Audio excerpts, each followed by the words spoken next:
Vice President Joe Biden and his wife are in South Carolina this week, where he's reportedly still mulling a White House run. It's a decision that could shake up the Democratic primary. Frontrunner Hillary Clinton is battling an ongoing scandal regarding her mysterious email server, one that now involves an FBI investigation. So here for a very fair and balanced debate, David Payne, Vox Global partner, and Emily Tisch Sussman, Center for American Progress Action Fund campaign director. Thank you so much for joining us. I appreciate it on this Sunday. Good to be here. Thank you. Emily, I want to start with you. Is she maintaining her image? Are people still losing trust in her? And I'm talking about Hillary Clinton. Sure. Look, the longer this email investigation goes on, it really just keeps the conversation going about it, and it keeps it perpetuating. But what we've seen is investigation after investigation. There's just really no there. So what it really does is it gives people that are looking for an excuse not to take her seriously as a candidate to just keep on having that conversation over and over.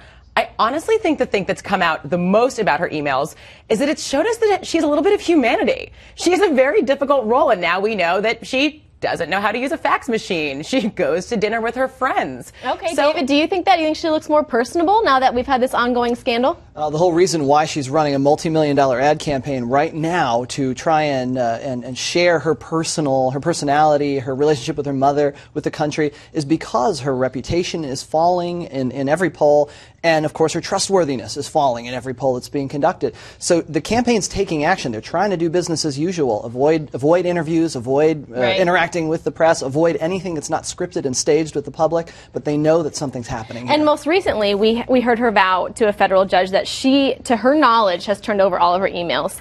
And this news coming out on Friday that 2 of her aides have not necessarily followed suit. Do you see a fallout from that? And then I want to get Emily's reaction, too. I do see some fallout from that. I believe that as there's this trickle of emails that are being released every few weeks, another batch. We've only seen less than 20% of it so far, so I do think that we're going to see more fallout from that. But it's the investigation that the FBI, the criminal investigation that the FBI is now conducting, that's going to lead to even more bad news for her, bad headlines. Okay, now, Emily, I want to play off that. If there is an FBI investigation, if that does turn out to be an investigation into Hillary Clinton, will then maybe her reputation be tarnished, or do you think she is just impenetrable?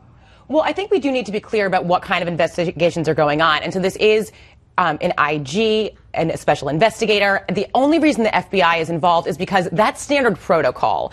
And even though the New York Times had initially linked her to it, we do need to be clear that this is not a criminal investigation. It is not a criminal investigation into Hillary Clinton. This is about securing the emails. So I think that it is important that we make that distinction. Yes, of course. But if there is an investigation, you think that she would still be fairly unscathed? I mean, I think we're very far from that. I don't think we're coming close to it. Okay, I want to switch gears because one thing that she may not survive would be perhaps a run from Vice President Biden. What do you think that would do to the Democratic landscape? I think if we look at the landscape, I think that Biden has a big personality, and I think that he's very likable, and he could be a one-man show for a little while, sort of the way that Trump is a one-man show. I don't think it's very clear that there's a place that he draws from in a Democratic primary. You know, she is really working this campaign. I think she has learned a lot of lessons from 2008 and is actually working it person to person. You know, the reason they're going on the air so quickly is to make sure that people really know her as a person and know her policy platform. So I don't know that there's really a place in the primary that he takes. Okay, what do you think? Oh, I think there's a place that he would very much like to occupy in the primary. Right. That's the champion of the little guy. You know, he's affable, friendly. He reaches out to people. He interacts with real people. And I think that that's what Joe Biden sees as his play in the Democratic side. What do you think? What actions would Hillary take if he does enter the race? Do you think? Well, I think that she'll need to advertise a whole lot more right now with her negatives rising, her trustworthiness falling, and Joe Biden, as affable and good-natured as he is, she's going to have to do a lot more interaction with the public, something that she's really avoided so far on the campaign. All right, Emily, if it were between the two of them, who do you think would get the nomination? I think at this point, sadly, this is the way that politics are today. You have to run so far in the future to be able to mount a serious presidential campaign. She has it in multiple states. He'd just be starting now. He'd be starting way behind the ball. So I do think that ultimately she would win. Okay, excellent. Emily and David, thank you so much for joining us. I really appreciate it. We'll see.